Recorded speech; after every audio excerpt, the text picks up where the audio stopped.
ഇന്ന് ഈസി ആയിട്ട് 5 മിനിറ്റിലൊരു fried rice ഉണ്ടാക്കിയാലോ?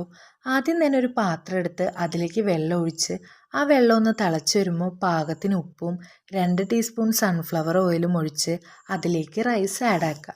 ഞങ്ങൾ ഇവിടെ 1 കിലോ ബസ്മതി റൈസാണ് എടുത്തേക്കുന്നത്. അപ്പോൾ നിങ്ങൾ എടുക്കുമ്പോൾ നിങ്ങളുടെ ക്വാണ്ടിറ്റിക്ക് അനുസരിച്ച് സാധനങ്ങൾ എടുക്കുക. പ്രത്യേകം ശ്രദ്ധിക്കേണ്ട ഒരു കാര്യം എന്താണെന്ന് വെച്ച് കഴിഞ്ഞാൽ റൈസ് വേവായി കഴിയുമ്പോൾ തന്നെ മാറ്റി ഊറ്റി വയ്ക്കുക. പിന്നെ വേറൊരു പാത്രത്തിൽ സൺഫ്ലവർ ഓയിൽ 2 ടീസ്പൂണും വെളുത്തുള്ളി, ക്യാരറ്റ്, ബീൻസ്, ക്യാപ്സിക്കം, സവാള എന്നിവ ഇട്ട് നന്നായിട്ടൊന്ന് മിക്സ് ചെയ്യുക. പിന്നെ മിക്സ് ചെയ്തതിന് ശേഷം 4 ടീസ്പൂൺ ചില്ലി സോസും 4 ടീസ്പൂൺ സോയാ സോസും ചേർത്ത് നന്നായി ഒന്ന് മിക്സ് ചെയ്യുക. സ്ക്രാമ്പിളിന് വേണ്ടിയിട്ട് വേറൊരു പാത്രത്തിൽ മുട്ട, ഉപ്പ്, കുരുമുളക് പൊടി ഒക്കെ ഇട്ട് നന്നായി ഒന്ന് സ്ക്രാമ്പിൾ ചെയ്ത് അതും ഒന്ന് ഇതിലേക്ക് ആഡ് ആക്കുക.